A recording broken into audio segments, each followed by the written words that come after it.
d'applaudissements, s'il vous plaît, pour Caral. Qui est suivi de très près par Badzer. Allô ? Merci. Oh là là, il se rapproche le joueur français qui le talonne, Youtiteuf. Hello.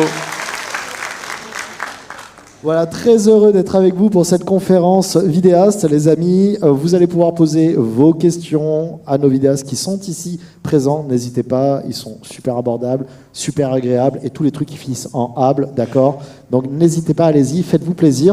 Je vais mener aussi cette conférence un petit peu. Je vais aussi me permettre de leur poser quelques questions. Youtiteuf, Caral, sont des personnes que je connais. Badzer, je ne te connais pas nécessairement et ça me fait plaisir de te rencontrer. Bien soit.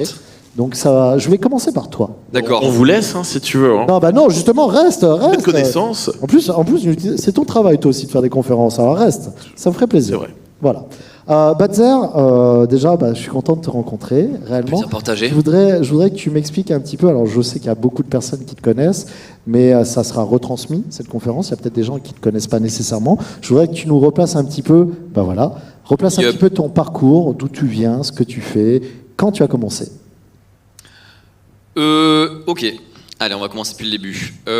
J'ai commencé à faire des vidéos il y a longtemps, en vrai. Voilà, fin de la réponse. Non, j'avais commencé il y a une dizaine d'années, mais parce que moi, j'étais passionné de vidéos, je me suis bavé dessus. Parce que moi, j'étais passionné de vidéos, donc je faisais des vidéos. Je suis un peu stéréotype youtubeur qui fait des vidéos dans sa chambre. Mais je ne les postais pas parce qu'en vrai, à l'ancienne sur YouTube, en fait, ça fonctionnait beaucoup par abonnement. Du coup, si tu n'avais pas d'abonnés, personne ne voyait tes vidéos. En fait, on regardait que l'onglet abonnement à l'ancienne. Maintenant, plus personne va dans l'onglet abonnement. Je ne sais même pas si ça existe encore. Ouais. Maintenant, c'est que par l'onglet Explorer, ou alors tu recherches, ou alors les shorts, mais plus personne ne regarde l'onglet abonnement, je pense. Du coup, je ne les postais pas parce qu'en vrai, ça servait à rien. Tu postes une vidéo, personne ne la voyait si tu n'avais pas d'abonnés. Et donc je faisais beaucoup de créations, je créais beaucoup, je faisais des sketchs, je faisais du playback, je faisais du stop motion.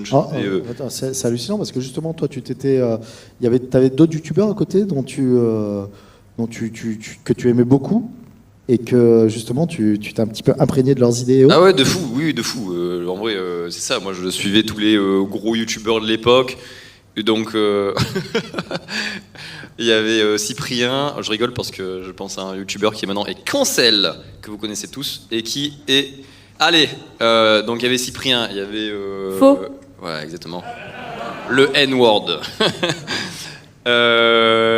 Donc voilà, donc c'était beaucoup de ça, beaucoup de sketchs, beaucoup de podcasts un peu, mais après du coup j'étais très curieux, on va dire, donc je sais même les séries MP3 à l'époque, les séries audio, c'était un peu la hype, Donjon de Nullbuck, tout ça, les boomers connaissent. Et du coup, et après quand TikTok est sorti, quand j'ai découvert TikTok, en fait, du coup, tu pouvais poster des vidéos et des gens que tu connaissais pas les voyaient. Et j'avais trouvé ça magnifique. Et du coup, je me dis, mais c'est génial, attends, je poste mes trucs et des gens les voient et commentent et tout, génial. Donc j'avais commencé à faire ça. Et à côté, je faisais mes études, donc je parle de ça, mais mec, en vrai, il se passait 10 ans entre-temps. Hein. Vraiment, j'ai commencé à les poster, je crois que j'avais 23, 24 ans. Je suis vieux. Et du coup, j'avais continué. Et après, quand j'ai eu mon diplôme, du coup, je me suis lancé... Enfin, du coup, je continue mes études. Quand j'ai eu mon diplôme en école de commerce, du coup, je me suis lancé à fond là-dedans. Et je me suis dit, ok, je me laisse 6 mois, je vais voir où ça me mène. Et vas-y, j'ai pas envie de passer 8 ans si jamais ça flop. Je vais pas m'enliser non plus. Donc je me laisse 6 mois et pendant ces 6 mois, il y a eu le confinement qui m'a bien servi puisque du coup tout le monde était sur TikTok, tout le monde s'est mis sur TikTok, c'était la hype de ouf. Et du coup ça m'a grave mis en avant. Ça t'a propulsé en fait. Ouais, c'est ça, m'a propulsé de malade. Et du coup, à partir de là, j'ai continué. J'ai commencé à avoir mes premiers contrats pour m'aider à en vivre, etc. Et après, du coup, là, j'ai toujours continué. Et voilà, j'ai persévéré. Et le concept de tes vidéos alors en vrai, ça a pas mal évolué parce qu'à l'ancienne, je faisais beaucoup de sketchs et maintenant, moins. Ouais. Parce que en vrai rien, juste que ça évolue, donc je continue toujours un peu les sketchs, mais je fais aussi un peu de fiction, je fais aussi un peu de clips, je fais aussi un peu de tests d'objets, donc ça varie beaucoup. Là en vrai c'est juste les envies qui fluctuent quoi. Genre les sketchs j'en ai tellement fait qu'il y a un moment où j'étais en mode ah vas-y, on peut plus là. Ok. Arrêtez de me nourrir de sketch. Donc vas-y, j'ai fait d'autres choses, les tests d'effets spéciaux, de bonbons, de tout, même les fictions, les clips et tout. Je varie. D'accord. Varie le plaisir. Ok, très bien. Justement, une petite question, c'est, alors, tu as réussi à varier un petit peu le concept de tes vidéos et autres. Quand on est vidéaste et qu'on a une thématique justement sur YouTube, sur TikTok et autres, est-ce que c'est difficile de passer avec sa communauté à quelque chose qui va être peut-être différent, tout du moins sur des choses que l'on ne t'attend pas, tu vois?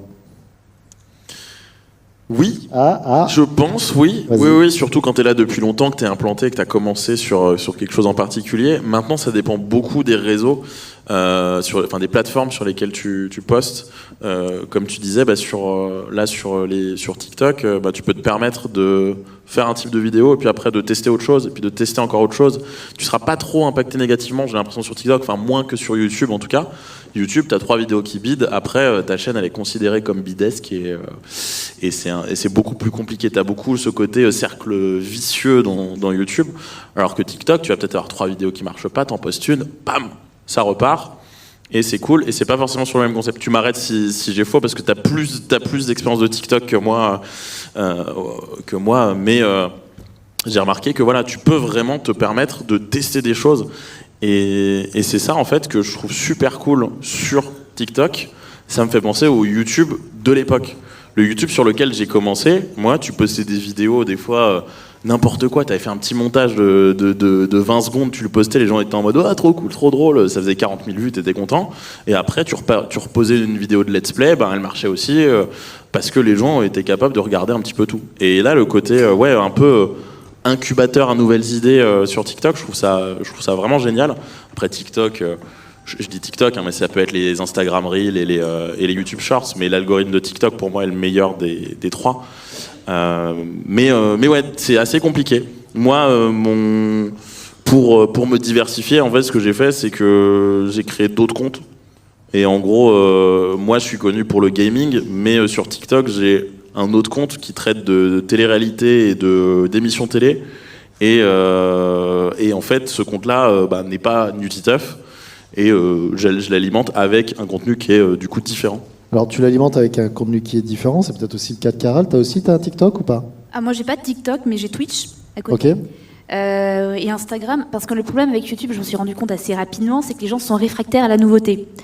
On est sur une communauté qui aime planter des étiquettes sur le front de leur youtubeur, à savoir que si tu es connu pour quelque chose de particulier, on va te demander encore et encore la même chose dans un cercle fermé, ce qui devient compliqué quand toi t'évolues, parce que bon, moi, si je donne mon exemple, ça va faire 10 ans que je suis sur YouTube, l'année prochaine je fête mes 10 ans, Ouais. forcément t'évolues, forcément t'as envie de faire quelque chose d'un petit peu novateur, tu vois, tu commences par du gaming, à un moment tu te dis bon, allez, T'as des idées qui émergent voilà, aussi, tu émerges, le concept. t'as moins envie aussi de... T'as quelqu'un tout à l'heure qui est arrivé en dédicace et qui t'a dit ouais, n'arrête pas de faire du N'arrête pas de faire du simulator. simulator. Et t'as ouais. dit c'est justement le contenu que je fais. Que je ne dans fais ce plus truc. casse du les tout. jambes. C'est ça. Je sais où t'habites. C'est très agressif, très agressif. Et puis c'est un problème. Moi, je sais que j'ai eu cette période où j'ai voulu évoluer, changer un petit peu de terrain. Je me suis rendu compte que les vidéos que je faisais avec certes moult satisfaction et moult joie, mais dans un contexte différent, les gens accrochaient moins parce que c'est pas ce qu'on attendait de moi sur ce terrain sur YouTube. Alors qu'on a des plateformes qui, comme vous l'avez dit tout à l'heure, TikTok, qui sont beaucoup plus ouverts sur le changement, sur les tests aussi. Et moi, je retrouve un peu cette vibe sur Twitch aussi. C'est pas difficile quand on est vidéaste, là je parle à vous trois, que l'on gagne sa vie avec nos concepts, de se dire qu'on préfère plutôt si on fait des vidéos qui fonctionnent, eh bien ça va nous faire gagner de la thune, mais à côté de ça, c'est pas les vidéos que l'on préfère, et on a des idées, mais qu'on sait que ces idées, ça risque d'être problématique. Est-ce que, alors peut-être les débuts encore, ça peut aller, mais au fur et à mesure des années avec ces mêmes mentalités, est-ce qu'il n'y a pas des moments où on est proche du burn-out en se disant, mais moi il y a des trucs que je voudrais faire, mais si je le fais, peut-être qu'un jour, je vais plus pouvoir en vivre. Ça, c'est le chemin de la force. Hein. Tu as le côté lumineux, le côté obscur. Est-ce que je vais bafouer tous mes principes, aller sur le chemin obscur et le faire pour la tunasse parce que tu sais que ça va marcher, même si c'est un truc que tu kiffes plus du tout? Ou est-ce que je vais faire que ce qui me plaît, quitte à sombrer dans les abysses du YouTube? Ça, en ce qui me concerne, c'est une question que je me pose tous les jours parce que je vis de YouTube. Voilà, mais j'en vis moins bien qu'avant parce que je fais partie de ces gens qui n'ont jamais changé leur concept. Jamais. Qui est un concept has-been. Voilà, parce que ça ne marche plus. Bien, c'est bien. Les gens ne veulent plus ça, mais je suis têtue, tellement têtue. Je ne sais pas si c'est la même chose pour mes collègues. On n'est pas ensemble. Toi, c'est différent. Toi, j'ai l'impression que tu évolues tout le temps en fait dans ton contenu. Ouais. Après, en fait, je comprends les gens parce que si les gens te connaissent avec un contenu, ils s'abonnent à toi parce que tu fais ce contenu. Donc, si d'un coup tu vas parler de cuisine et qu'avant je parlais de voiture, ils vont dire frérot, je suis pas suivi pour ça là. Donc, forcément, ils vont moins regarder. Enfin, du coup, effectivement, c'est très dur de faire une transition. Moi, je sais que en fait, j'ai fait des sketchs pendant très longtemps, que des sketchs. Et du coup, quand j'ai ralenti le rythme de sketch, la transition a été un peu compliquée. Et c'est pour ça, du coup, que quand j'ai commencé à faire des tests, j'avais vraiment une approche très quand même gaguesque, où, par exemple, j'avais commencé avec des effets spéciaux et t'avais vraiment, ça bombardait de vannes et tout, justement pour compenser quand même, genre, regardez, c'est des tests, mais regardez, restez s'il vous plaît, c'est drôle, vous allez rire, promis. Donc j'ai commencé comme ça ma transition. Mais après, moi, la chance que j'ai, c'est que j'ai plusieurs réseaux. Genre, je fais du YouTube long, je fais du format court. Et du coup, comme tu disais, sur les formats courts, c'est plus permissif. Et surtout, c'est moins engageant. Je veux dire, un contenu court, bon, tu passes moins de temps et tu mets moins de budget généralement qu'une grosse vidéo longue, etc. Quoi que ça dépend, mais... du coup, moi, si j'ai envie de tester quelque chose, je peux le faire en format court, sans prendre trop de risques. Et au pire, si ça bite, voilà, pas grave. Au pire, j'ai perdu une journée, voilà, tant pis.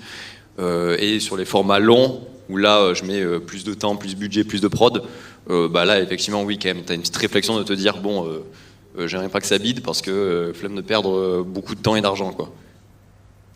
Vous avez, est-ce qu'il y a des projets, vraiment, là vous avez chacun vos concepts et autres, est-ce qu'il y a des projets que vous n'avez pas encore réalisés et qui vous tiennent à cœur? Ça veut dire quelque chose, une idée, un concept que vous voudriez mettre en place, quelque chose, peut-être pas nécessairement qui n'a jamais été fait, mais quelque chose qui vous tienne à cœur et qui pourrait arriver sur vos chaînes.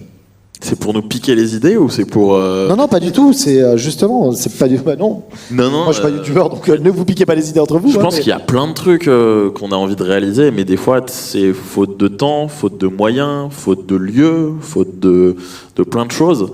Moi, aujourd'hui, j'ai plus une approche où j'ai envie d'être plus présentateur de mon contenu, plus qu'acteur de mon contenu. Là, moi, j'ai fait une pause au début de l'année, pour me remettre un petit peu en question et pour voir ce que j'avais réellement envie de faire. Et je me suis dit que pour que ce soit plus aligné avec ce que moi j'ai envie de faire, c'était bien si j'arrivais à faire des concepts où voilà, c'est moi qui présente, c'est moi qui accueille les viewers, mais derrière, je sais que je suis pas le plus drôle, je sais que je suis pas le meilleur, tu vois, aux jeux vidéo, ni de manière générale dans tout ce que j'entreprends. Je suis toujours un mec moyen et tout. Donc j'aime bien me placer de ce côté-là. Quand je suis revenu, ma première vidéo, c'était un grand quiz Pokémon avec 8 youtubeurs que j'ai invités et qui répondaient à des questions, un quiz que j'ai fait, etc. Les gens ont adoré et j'ai bien aimé justement proposer aux invités un terrain de jeu dont j'ai fixé les règles, dont je suis le tenancier, on va dire, et voir comment eux ils évoluent là-dedans et comment est-ce qu'on rebondit sur ce qu'ils disent, etc. Et là, ce concept-là, je l'ai fait en visio, on va dire. Si un jour je pouvais le faire en plateau, ce serait un truc vraiment cool. Mais le faire en plateau, ça implique d'avoir une grosse prod derrière, un lieu, logistique, tout ça.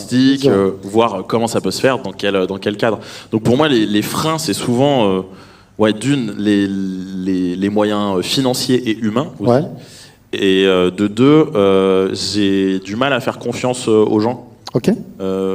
Quand je bosse avec quelqu'un, j'ai toujours peur qu'il fasse pas les trucs comme moi je les imagine. D'accord. Et à chaque fois on m'a dit mais tu devrais essayer quand même. Et à chaque fois que j'ai bossé avec des gens, à chaque fois, je me dis, ouais, bah, ça me conforte dans le fait que j'aime bien bosser qu'avec moi. D'accord. Et donc, j'ai peut-être pas encore rencontré les bonnes personnes, les bons chargés de prod, les bonnes équipes pour bosser, mais des fois, souvent, très souvent, je suis un peu déçu de ça.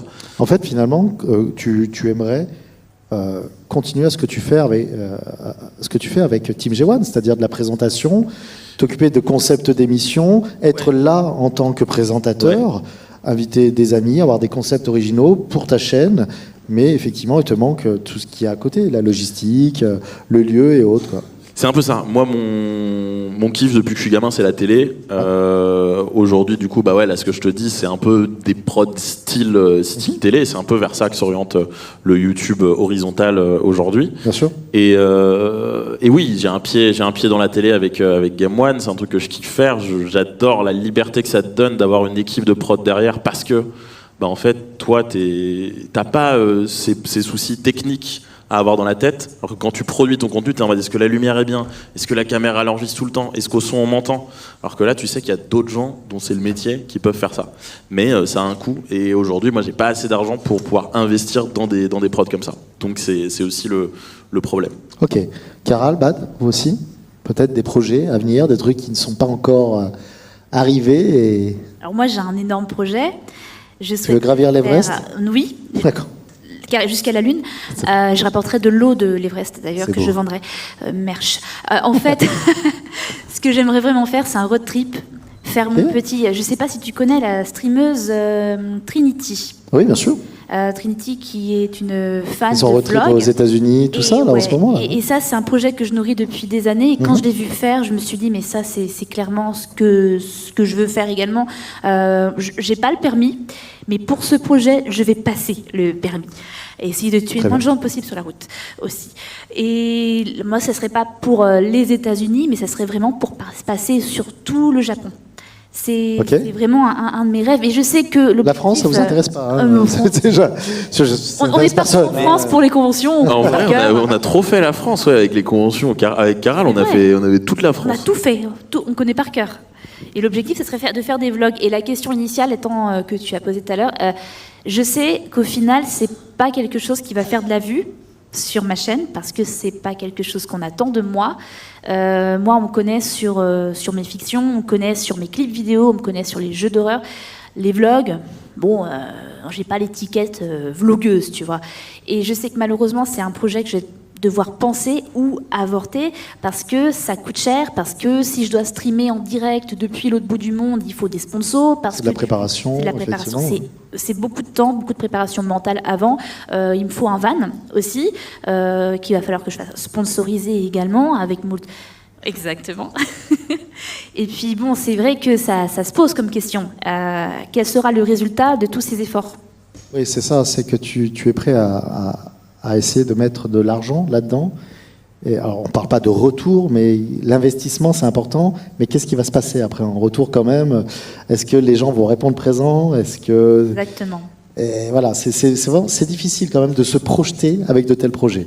À toi, Bad, alors? Awam.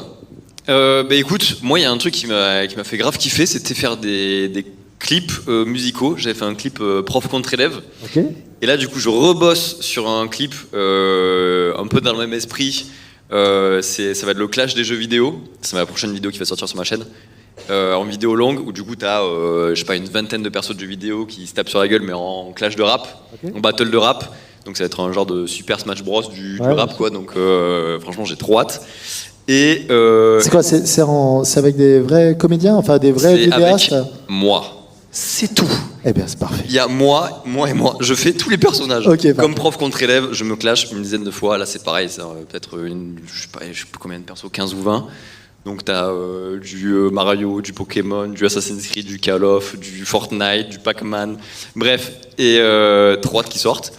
Et ça me fait trop kiffer. Et du coup, il y a un truc que j'aimerais trop faire. Mais vas-y, je rêve. Mais peut-être un jour, si je pèse fort dans le game. Je voulais faire le clash des youtubeurs et inviter genre je sais pas une dizaine de gros youtubeurs et qui se clashent en rap et faire un gros clip énervé genre Michou contre Inox contre Squeezie contre Joyka contre c'est énorme. Mais tu sais que ça existe déjà. Non. Il faut que tu ailles sur X. Sur quoi? Sur X.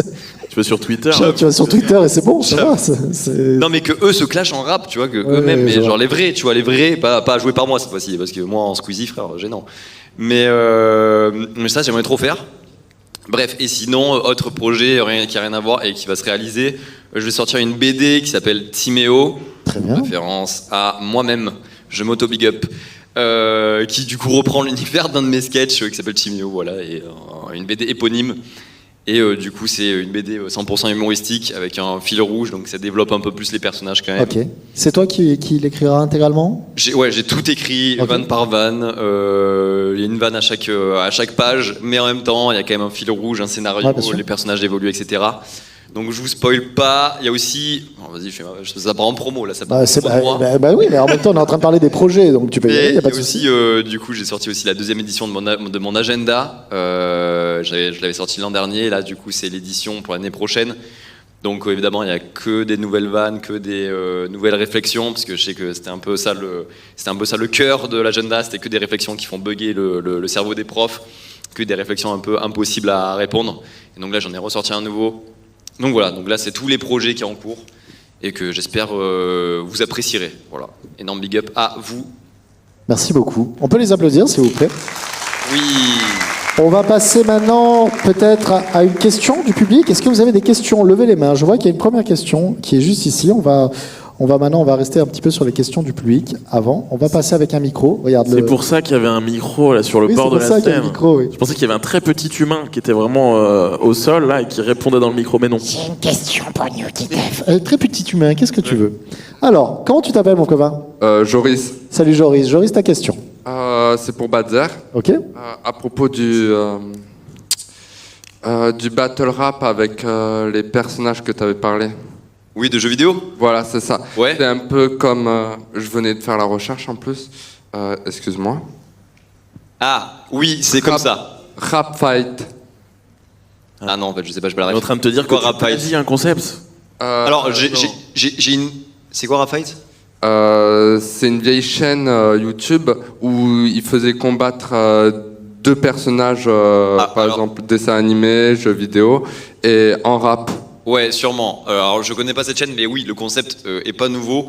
Le concept de deux personnages qui se clashent. Alors, moi, ma référence à moi, c'était Epic Rap Battle of History, ça s'appelait. Et du coup, c'était pareil, c'était deux personnages. Toi, tu connais, t'es un peu ma génération. Ouais. Les plus jeunes, je pense, ils l'ont pas. Et c'est un peu ça, deux personnages réels ou fictifs qui se clashent. Et là, j'ai essayé de faire monter un peu le challenge en faisant se clasher genre une vingtaine de personnages en 2-3 minutes. Donc là, t'as vraiment tout l'univers du jeu vidéo. Bon, j'abuse, pas tout l'univers, mais t'as vraiment je sais pas, peut-être entre 15 et 20 personnages de jeux vidéo phares qui se foutent sur la gueule en 2-3 minutes, quoi. Donc ils ont chacun leur petit couplet qui s'enchaîne. La rêve, si tu veux, c'est plutôt Overwatch Rap Battle de Squeezie. Oui, Voilà. ok, c'est bon, je l'ai ça là. Voilà, où t'as pas mal de personnages qui s'enchaînent et qui se clashent. D'accord. Merci beaucoup, Joris, pour ta Merci question. à vous. Merci à toi. Ouais, merci à toi. Une question pour le jeune homme, ou la demoiselle qui est là, juste à côté, regarde, avec les... Tu aurais pu lui passer le micro directement. Non, pas toi, avec élan, tu sais. Excellente vanne de moi-même. Bonjour, comment tu t'appelles? Bonjour, je m'appelle Lily. Lily, ça va Lily? Oui, et vous? Ça va toujours Lily, pas de souci. Lily, ta question. C'est une question pour moi et mes amis. En fait, Badzer, on aimerait faire une photo de groupe avec. Voilà. Du coup, c'était pour savoir si c'était possible. Ok, J'aimerais t'inviter au d'accord, McDonald's, j'arrive est-ce tout de que c'est suite. possible? D'accord, merci. Après la conférence, on se fait ça?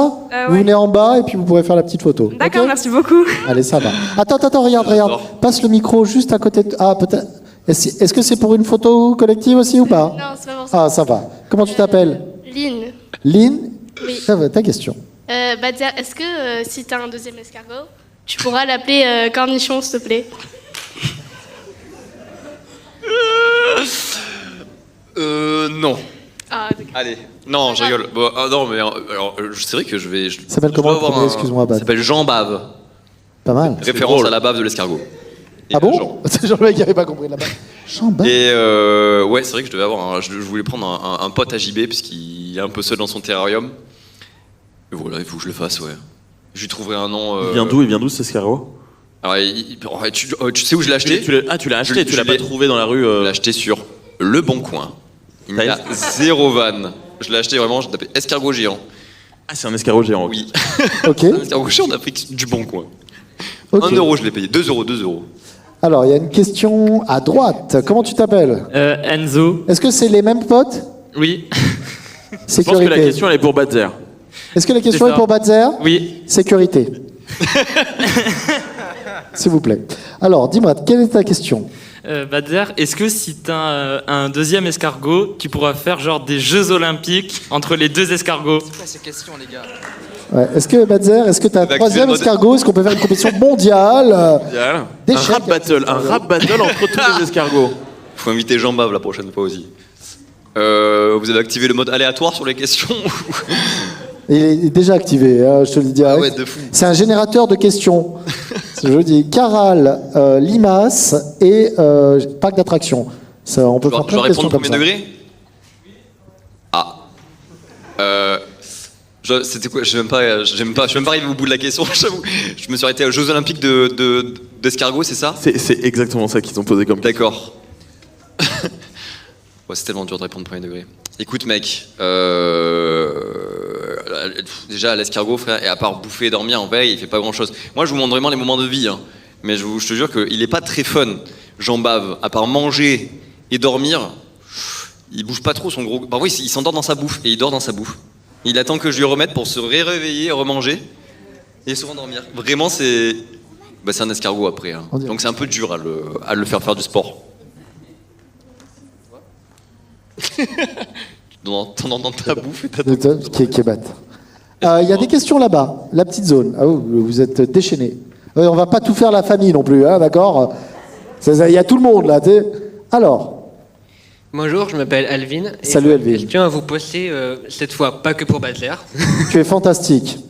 Mais quand vous cherchez des idées, comment est-ce que vous vient l'inspiration pour faire des projets et toute idée de vidéo, stream, etc.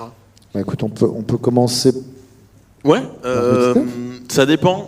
Tu peux avoir plein de trucs comme inspiration. Des fois, ça va juste être, t'es en soirée entre potes et tu parles d'un truc et tu dis ah putain, ça pourrait faire une bonne vidéo, ça pourrait faire un bon concept. Et donc du coup, bah tu le notes sur une note sur ton téléphone et après tu vois si c'est réalisable une fois que t'as décuvé. Parce que des fois, tes idées en soirée sont pas les mêmes, sont pas autant réalisables le lendemain. Mais sinon, tu as aussi beaucoup le YouTube américain qui est aussi une bonne inspiration parce que moi, en tant que YouTuber qui a commencé sur du Pokémon, en général, ils avaient peut-être 2 ou 3 ans d'avance sur les concepts par rapport à nous.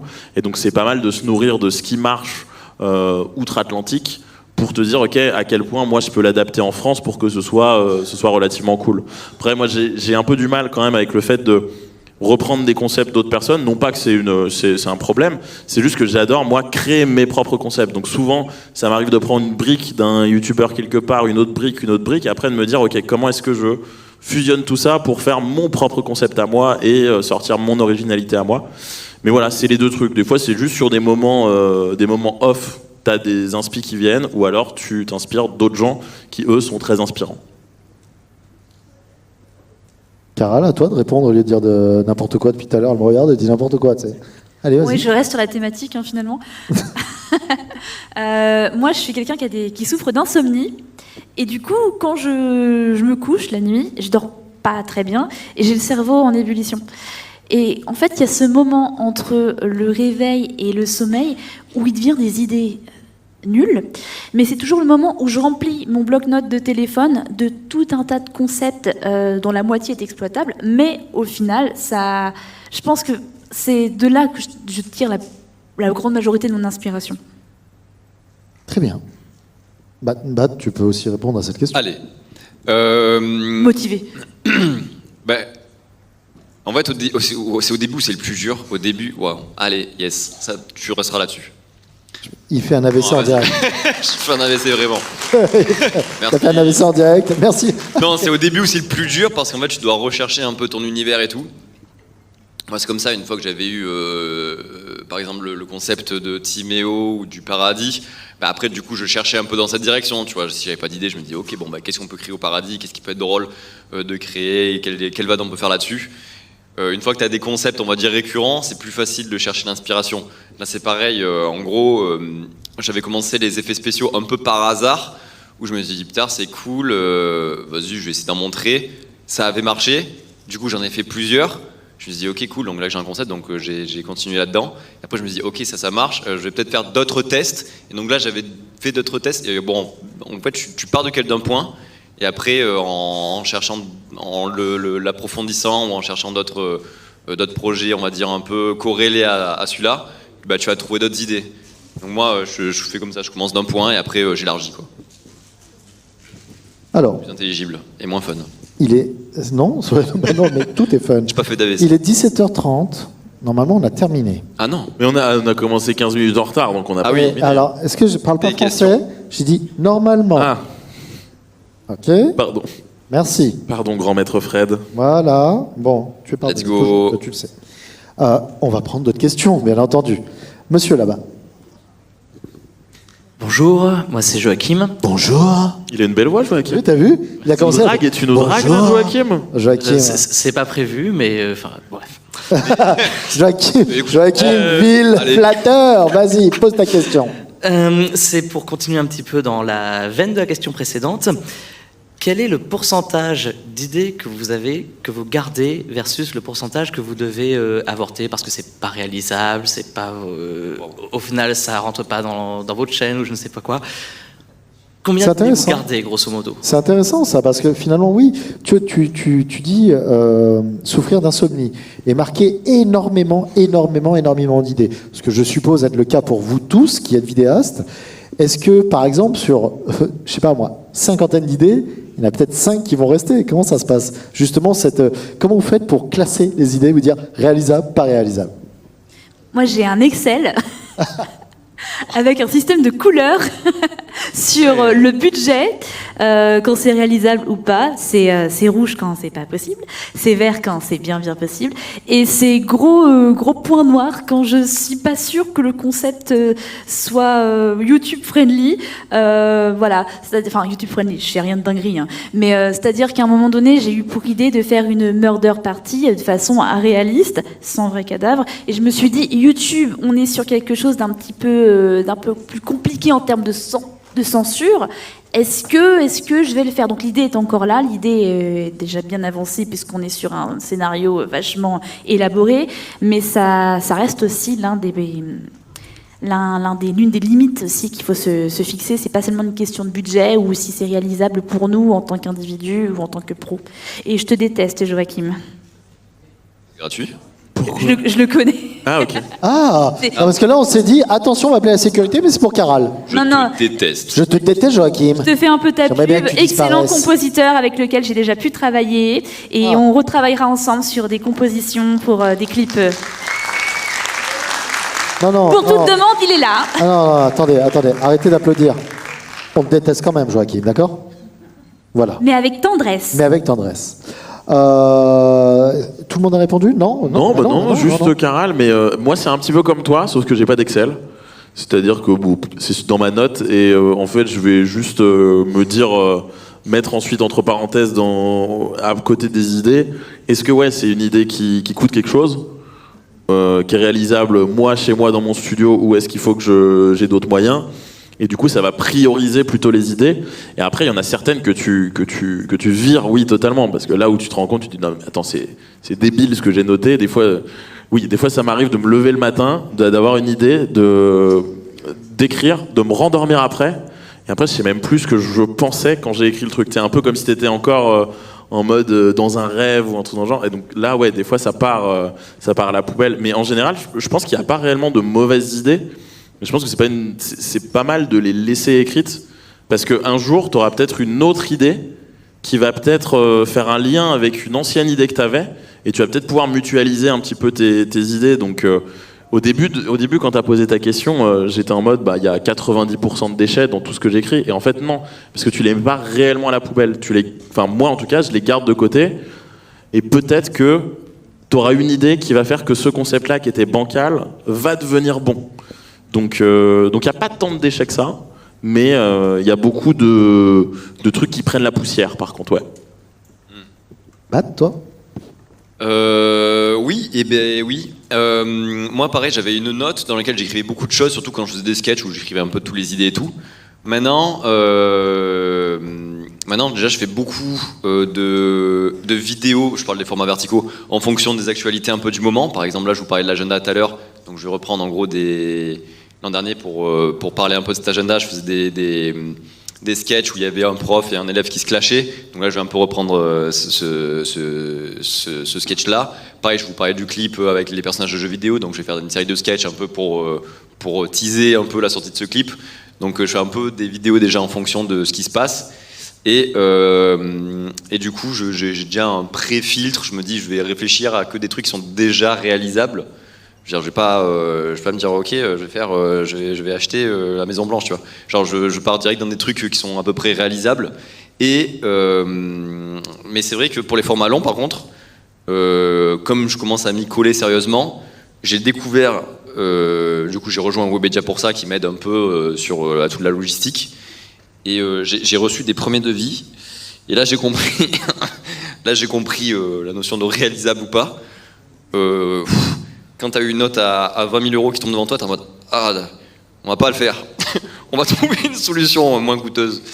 Voilà, donc là j'ai commencé à me dire ok, d'accord. Bon, et c'est Webedia qui te facture 20 000 balles ou c'est eux qui... En fait, eux ils mettent à dispo, en gros, si tu veux le truc parfait niveau logistique, tu vois, avec tous les cadreurs, la logistique, la caméra, le ingé son, le directeur photo, l'OPS et tout machin, toute l'équipe technique. Là, ça fait 20 000 Ils te font un devis, ils te font un devis. Donc là, tu es en mode oula, je me sens pas bien, ok, on va trouver une autre solution. On va pas le faire, c'est ça la solution. Donc là, pour les formats longs, ouais, effectivement, là, bon, comme tu dis, c'est ça, tu notes des idées et tu dis, soit tu trouves des alternatives pour que ce soit un peu moins coûteux, soit tu le mets dans un coin et tu dis, bon, Inch'Allah, un jour, j'ai les fonds. Moi, j'ai un pote qui bosse avec des écoles d'audiovisuel et du coup, quand il a un concept, il va voir l'école d'audiovisuel et il dit, ouais, moi, j'ai ça comme projet. Et du coup, dans certains cas, ça peut devenir un projet étudiant. Et donc, du coup, lui, il peut le faire à bas coût. Et ça t'évite d'avoir 20 000 balles de prod. Tu peux avoir peut-être une prod pour 2500 balles ou 3000 balles parce que tu vas te rapprocher d'une école et que comme eux, ils sont dans une démarche d'apprendre aussi les trucs, dans le cadre de leur 3e ou 4e année, ils peuvent avoir aussi ces trucs-là. Ça peut être des trucs pas bêtes. Si tu as une école d'audiovisuel pas loin de chez toi, ça peut être un truc, pas bête. Ah ouais, de fou. Allez, bons tips. Voilà. On va passer à la question de la pitchounette, là. Bonjour, je dois me lever? Oui. Tu dois faire un tour sur toi-même. Voilà. Est-ce qu'il faut que tu ailles plus sur les marches? Voilà. Est-ce que tu peux te lever, s'il te plaît? Non, je rigole. Vas-y, comment tu t'appelles? Mina. Mina, ta question. Alors Caral, je sais pas si tu l'as dit, mais du coup, c'est pour quand le road trip au Japon? Quand j'aurai le budget. Voilà, on est toujours sur un problème de budget en fait. On parle beaucoup d'argent là, dis donc. Mais oui. Alors, attendez, je rebondis sur ce que tu dis. C'est vrai que vous êtes en train de me dire, ok, il n'y a pas l'argent nécessairement pour des gros projets, tout ça. Je vois qu'il y a beaucoup de choses, de projets qui émergent, et notamment, il me semble que Trinity, c'était un peu ça aussi. Il n'y avait pas eu un financement participatif, il n'y avait pas eu un genre de crowdfunding.